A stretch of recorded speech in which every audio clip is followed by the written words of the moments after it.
Hello. Good afternoon sa inyong lahat. Narito ngayon tayo sa Dalampasigan ng Puerto Galera. Ngayon, iniikot ko yung lugar nila. Nagbebenta ako ngayon ng pabango dito sa maraming turista. Ganyan lang ang ating business. Kahit saan tayo mapunta, ito yung pagkakataon kong magbenta na rito ng pabango dahil may free travel kami rito sa Puerto Galera. Kanina may na-meet akong mga bagong prospect natin na mag-distributor ng business natin. Ngayon, hanap tayo rito ng mga turista na pwede nating alukin. Napakarami dito ngayong turista, nag-swimming. Hindi ako nakapag-swimming ngayon, tinatamad na ako, malamig na kasi. Kasi mamaya awarding na namin, kaya ito, nag-iikot-ikot lang ako rito ng aking negosyong pabango. Kaya napakaganda. Hindi lang natin yung pag-ikot natin ngayon. Hindi natin mga kaibigan natin dito sa may Puerto Galera. Dito. Ang yung life jacket, iwan! Ay, parang Boracay din siya. Pero sa Boracay, alam niyo naman, medyo talagang dayuhin din ng tao dito. Ayan. Ang daming mga kaibigan natin dito. Makikipagkaibigan tayo. Baka makakita tayo dito mga bagong business partner na makikita natin dito na pwede natin alakin. Kailangan lang natin maging friendly. Ang nakakatuwa rito. Yan. Nakikita mo dito, nag-i-enjoy sila. Yan.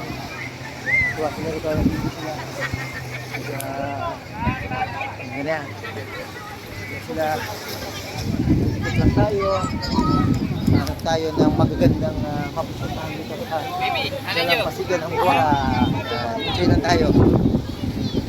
Sana may maliligo rito. Papalamig. Maliligo sila. Sunset dito. Kaya nakakatuwa rin naman na puting ko muna. Pakita ko sa inyo yung dalampasigan dito ng Boracay. Maplanuhan nyo dito mapunta. Ang dami rin dumadayo rito.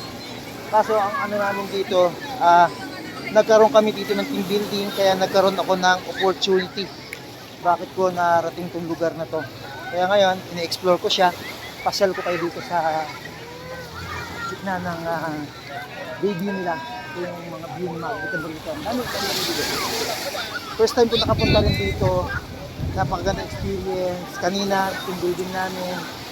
Ngayon naman, yung mga kasamahan ko naliligo. Yan, kuya. Yan. Ito na yan. May kanya-kanya silang grupo rito. Kaya sa pagpapagnegosyo ng pabango, hindi kayo matatapat gawin to. Kasi sama-sama na dito lahat yung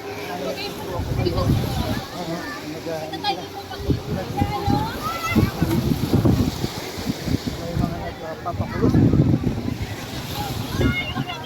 Mga pangkulorista sila.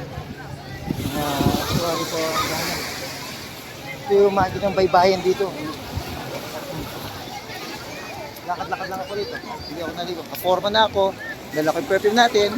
Kaya enjoy mo kahit saan ako magpunta. Dala-dala ko to kasi this is my life, part of ng buhay ko na to eh.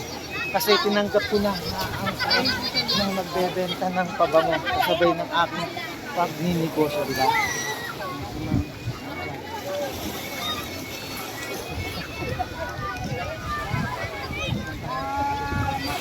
Makakita tayo mga new friends. Ang dami mga beating shoot.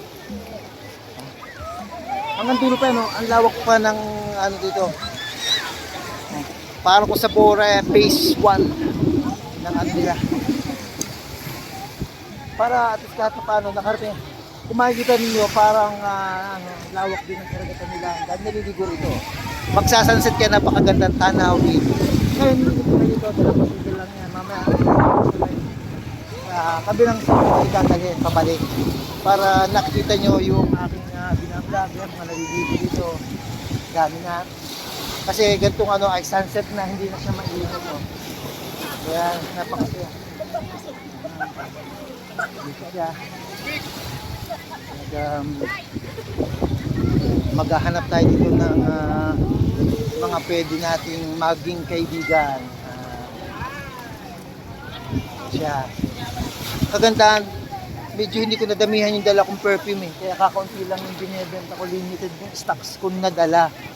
Kaya nagsisi ako. Dapat nadala ko pala, dapat mga 30 pieces eh. Pwede ako dito bumalik pag nagkataon na nagustuhan ko ulit pumunta rito, pwede kong balikan dito. Ang ganda rito magbenta kasi sure marami tayong makukuhang pwedeng bumili rito kung gusto nyo mag-business dito. Sinasabay ko lang natin sa pag-negosyo eh. Yung paggagala ko rito, libre ng pamasahe ko, kaya sasamantalahin ko na pakilala yung perfume business ka. Yung kabila na pabalik naman tayo.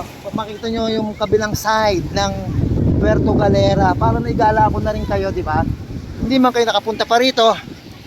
O yan, nakikita ninyo yung kagandahan ng lugar na to. Para siyang mini Boracay na rin. In-improve na rin yung siso, yung kabilang side is may mga lodging, kompleto na yung kanilang mga paninda. Bawal din dito sa lampasigan yung kumakain, kaya medyo malinis na rin siya.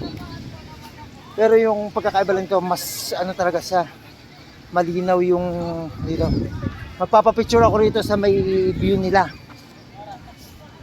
kaya napakaganda rito. Yan, magpapapicture tayo rito. Ito yung mga pinupuntahan dito eh. Kakaiba siya. Puerto Galera nila. Yan mo yung kanilang tourist spot dito. Okay, hanggang dito na lang po muna. Magpapapicture din ako. Babayad tayo ng konting souvenir para may souvenir din po ko dito sa kanilang Puerto Galera. Thank you!